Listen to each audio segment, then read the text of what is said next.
if you go back 50 years and look at the highest reading each year of what the ounce of silver was to gold, we do it as a percent.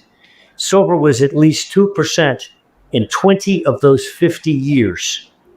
Right now, silver is 1.14% of the price of gold. Even if it just went to 2%, and asset gold didn't even go up, silver would be $60. Get the point? And $3,000 is not expensive for gold. The two prior bull markets in gold were eightfold. So far, this has been a double and a half. Eightfold for gold would be 8,000. So anyway, I think the dynamics are on the edge right now. Gold continued its upward momentum on Thursday, consolidating near the highs reached earlier this week. On Tuesday, prices hit a new peak of $2,930 in the ongoing short-term rally, following a bullish reversal from a support level and a swing low at $2,833 established last Friday. With gold up more than 12% year-to-date and consistently hitting record highs, investor sentiment remains bullish. According to MichaelOliver, founder of Momentum Structural Analysis, gold appears to be anticipating a major shift. As broader market awareness grows, a rush to buy gold and silver is expected, further driving prices higher. Silver, currently trading in the mid-$32 range, also exhibits a strong bullish trend, reinforcing the potential for further appreciation. Oliver predicts that as gold gains momentum, silver will follow, and mining stocks will surge ahead of both. With bullion prices soaring amid economic and geopolitical uncertainties, gold mining companies stand to benefit significantly from this rally. Among key players, Barrick Gold, though lagging behind the Zacks Mining, has still outperformed the S&P 500, which has declined by 2%. Other major mining stocks, including Newmont Corporation, Kinross Gold Corporation, and Agnico Eagle Mines Limited, have recorded gains of 17.8%, 23.4%, and 27.3% respectively, highlighting the sector's strength. As precious metals continue their upward trajectory, mining stocks are well positioned to capitalize on this rally, reinforcing gold and silver's role as a safe haven investment in uncertain times. Make sure to tune in for our expert analysis. Don't miss out on future content. Hit the subscribe button and turn on notifications to stay in the loop. I think the financial sector is technically very vulnerable and fundamentally vulnerable. All these things are going to come into play in a bigger way than 2008 and 9 did. And I think gold knows that's coming.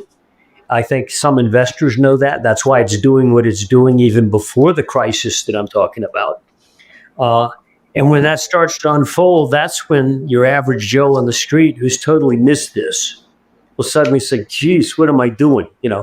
I need to move some money into gold or silver. And they'll chase it. And that's when, for example, the miners will wake up in a dramatic way.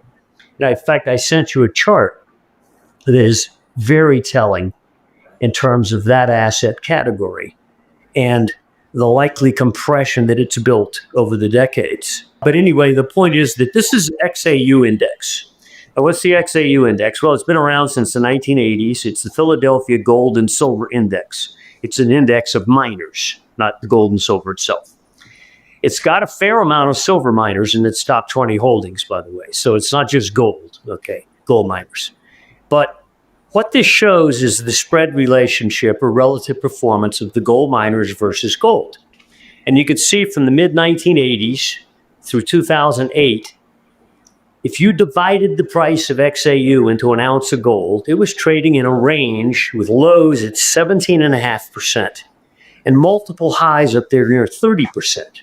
So it just lived in this very high range, oscillated up and down, but it was still at a very high level relative to an ounce of gold. And then in 2008, it started to break down. And by 2015, coincident with the low in the bear market in gold and the miners in silver in December 2015, the spread of the relative performance of XAU stopped going down. Bang, it was coincident with the low in the net price. And since 2015, you can see that spread, which got down to about 4%, popped up into a range above that low and has lived in this what you call a basement type range because it's still very cheap, even when it goes up in that range. But it's not going back to that low, meaning that in point of fact, if you bought the XAU index around the December 15 or early 2016 lows in gold and silver. And in fact, we put out our major buy signal in February 2016 and haven't changed since. But if you bought the miners, then you're actually doing better than gold. That spread is higher than it was then. Now, it's not dramatically better, and it's still in this very low basement type range. But when you look at this chart going back to the 80s, and you look at that action for the last 10 years now in this little tiny range, there's also at the top of the range that is clearly definable. You ever get above the top of that range on that spread, and you treat this like a price chart. It is actually, it's price versus price. You could triple the price of the gold miners and silver miners in their relative level to the ounce of gold and merely bump the underneath side of that multi-decade range that prevailed from the 1980s through 2008. So even if you broke this out and only went halfway back up to those highs, bump that prior floor, it couldn't get beyond it. That's still a tripling. In other words, over the next year or two, in this acceleration phase, which I think we're entering in gold and silver, the miners are likely to triple their performance versus gold. Suddenly wake up in a way that is dramatic. And I think these other factors that we talked about that caused the spark of investor interest into this tiny little off-the-page sector will goose it up to those levels. Now, we measure at MSA something closer up than that. That chart's monthly closes. We're watching day-to-day action, week-to-week action, and frankly, right now, when we shift over to GDX, the popular mining ETF, it's very close to an upside breakout that would start this process. In which case, our bet is if you see gold continue on up here, it's going to start to accelerate. Silver's going to outpace it, and the miners are going to outpace it. And we're very close to the technical breakouts via the spread charts now. Forget the price, just via the spread of silver versus gold or the miners versus gold that says, okay, game on. And at that point, I think in 2025, I think we're on the cusp of that spread breakout. You want to be, watch gold, it's the mama, but the little dogs on the leash are going to suddenly run out in front of the mama. And I think that's about to happen. And I think that the geometry of that move could be quite dramatic in terms of relative performance. U.S. stock markets have suffered significant losses amid growing fears that President Donald Trump's tariffs on Canada, Mexico, and China could escalate into a broader trade war. The S&P 500, which tracks 500 of the largest publicly traded companies in the U.S., fell for a second consecutive day, closing at its lowest level since November, the month Trump won the presidential election. The president has made good on his threat to impose tariffs, levying a 25% duty on imports from Canada and Mexico and a 20% tariff on goods from China. The move has triggered swift retaliatory measures, including a strong response from Canada. Prime Minister Justin Trudeau criticized the decision, calling it a very dumb thing to do as tensions between major trade partners escalate. Market analysts suggest that investors increasingly turn to alternative assets to preserve their wealth as equity markets continue to falter. According to MichaelOliver, gold has already demonstrated strong performance, yet mainstream financial coverage has largely ignored its gains. He emphasizes that more investors will recognize gold's value as a safe haven asset as market volatility increases. This shift in sentiment is expected to drive a significant influx of capital into the precious metals sector, particularly gold and silver mining stocks. Let's get back to the interview. There's a bigger picture here. And, I've been in markets since 1975 when gold was legalized. I was in my 20s when I joined E.F. Hutton. And my boss at the time who trained me how to think about markets was chairman of the COMEX also. So I used to go down to the floor and watch it, all that stuff. But I've never seen markets so configured. I'm talking of our macro technicals now. And I know some of the fundamentals that are behind this, but that's not my subject matter.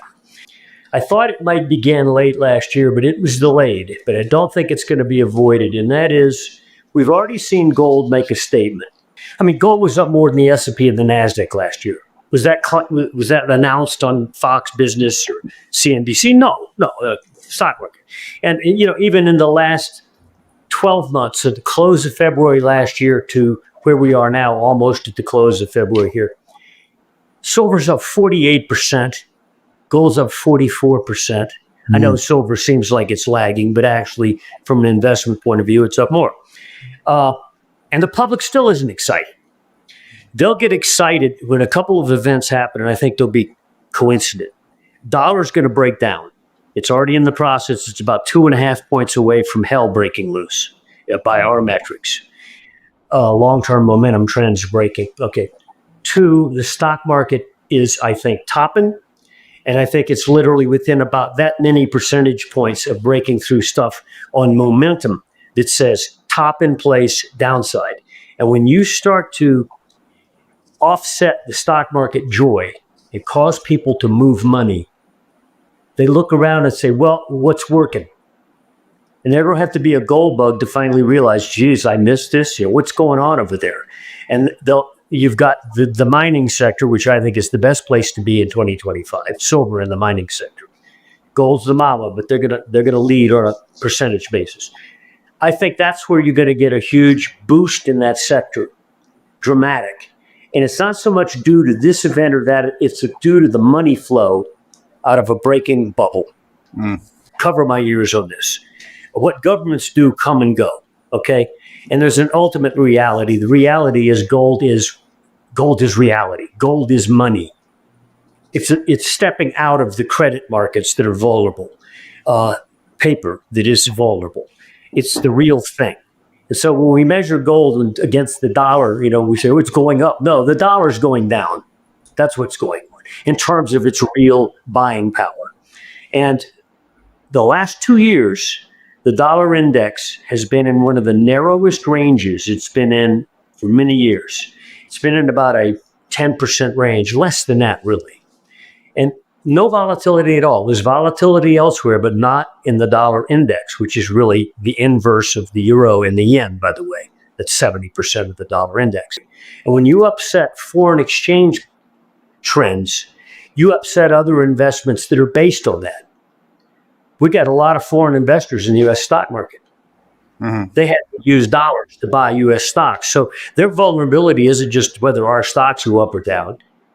It's whether the dollar goes down, because they lose on that end too. And so if the dollar started to break, it's already, dropped 4 points off the high of a month ago, 4%. You drop another couple, and I think it's going to start to precipitously drop and wake up, meaning volatility comes in.